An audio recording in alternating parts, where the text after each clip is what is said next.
आपका स्वागत है। मोदी सरकार पर अक्सर एक आरोप लगाया जाता है, आरोप मुस्लिम समाज को नजरअंदाज करने का, जिसको मुद्दा बनाकर ओवैसी जैसे नेता अपनी सियासत चमकाते हैं। आज जब मुस्लिम समाज के लिए सरकार बिना भेदभाव के काम कर रही है, मुसलमान भी मोदी मोदी कर रहे हैं, तो कुछ मौलानाओं को ये बात बहुत बुरी लग रही है। रमजान का पाक महीना शुरू होने वाला है, मुस्लिम मोहल्लों में इसकी तैयारी भी तेज हो चुकी है। रमजान की आड़ में मौलाना भी अपने काम पर लग चुके हैं। कैसे, उस रिपोर्ट में देखिए आप। पूरा मजमा जो जहां तक है दोनों हाथ लहरा के बोले ताकि फरिश्ते भी गवाह हो जाए। दोनों हाथ लहरा के इस्लाम था, इस्लाम है, इस्लाम। इस देश को अगर हमारे जेल जाने से अगर देश तरक्की करता है तो हम जैसे 100 नौजवान जेल के अंदर जाने के लिए तैयार।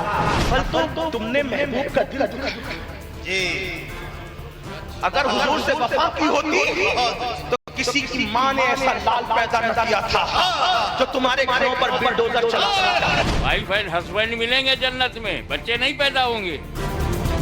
जन्नत में बच्चे नहीं पैदा होंगे, जो जन्नत नहीं है वहाँ पैदा होने दो। और जो ला इलाहा इल्लल्लाह से इनकार करेगा वो बाहर होगा। तो जब बाहर हुए हैं, घर वापसी उनकी होनी चाहिए। कहोगे तो सुनना पड़ेगा, सुनना पड़ेगा। अरे अली की औलाद नहीं बोलेगी तो क्या यजीद की औलाद बोलेगी? इंसानियत खत्म हो गई। दज्जाल बैठे हुए कुर्सी इख्तिदार पर, तुम्हें कुर्सी पर बैठने का कोई हक नहीं है जब तुम्हें भारत के नागरिक के बारे में चिंता नहीं है। 2024 का चुनाव आ रहा है, मुसलमान मोदी के पास आ रहे हैं। इस बात से कट्टरपंथी मौलानाओं को मिर्ची लग गई है।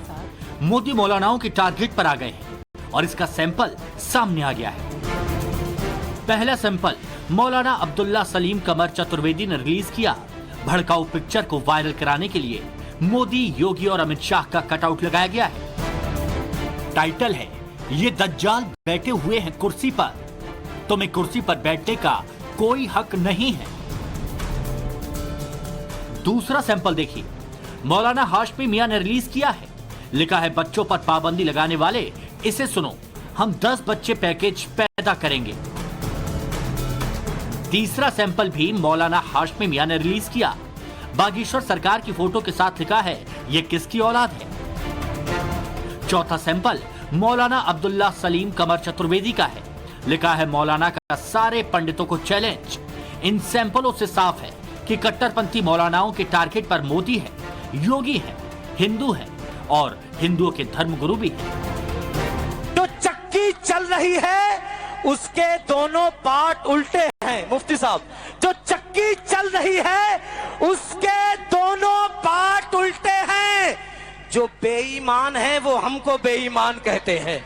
जो चक्की चल रही है उसके दोनों पार्ट उल्टे हैं। जो बेईमान है वो हमको बेईमान कहते हैं।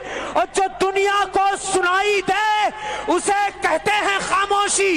जो दुनिया को सुनाई दे उसे कहते हैं खामोशी। जो आंखों में दिखाई दे उसे तूफान कहते हैं। 2024 का काउंटडाउन शुरू हो चुका है। चुनाव में 1 साल से भी कम वक्त बचा है, लिहाजा सबकी तैयारियां तेज हो गई हैं। एक तैयारी मुस्लिम मोहल्लों में भी चल रही है। मोदी के खिलाफ मौलानाओं का भड़काऊ टेप ऑन हो गया। मुस्लिम मोहल्लों में टेंट लग रहे हैं, बड़े बड़े लाउड स्पीकर लगाए जा रहे हैं, मंच सजाए जा रहे हैं और इन सब के बाद मुसलमानों को भड़काऊ तकरीरों का तराना सुनाया जा रहा है। मुझे परवाह नहीं है कि मेरे साथ क्या होगा। हक बोलने वालों को तो जेल में डाल दिया जाता है। लिस्ट तैयार किया गया, किसी के ऊपर 376 डालकर, रेप केस डालकर और किसी के अंदर जनाब देशद्रोही का केस डालकर, डालो कितनों को डालोगे? तारीख रकम होगी। इस देश को अगर हमारे जेल जाने से अगर देश तरक्की करता है तो हम जैसे 100 नौजवान जेल के अंदर जाने के लिए तैयार। लेकिन आप जैसे लुटेरों की वजह से एक मखसूस कम्युनिटी को टारगेट करना, it's not good thing, it's a very bad thing. ये मुस्लिम धर्मगुरु मौलाना सलीम चतुर्वेदी हैं, जिनके भड़काऊ तकरीरों की पेन ड्राइव को मुस्लिम मोहल्लों में सबसे ज्यादा घुमाया जा रहा है। और चलिए अब नजर डालते हैं इस वक्त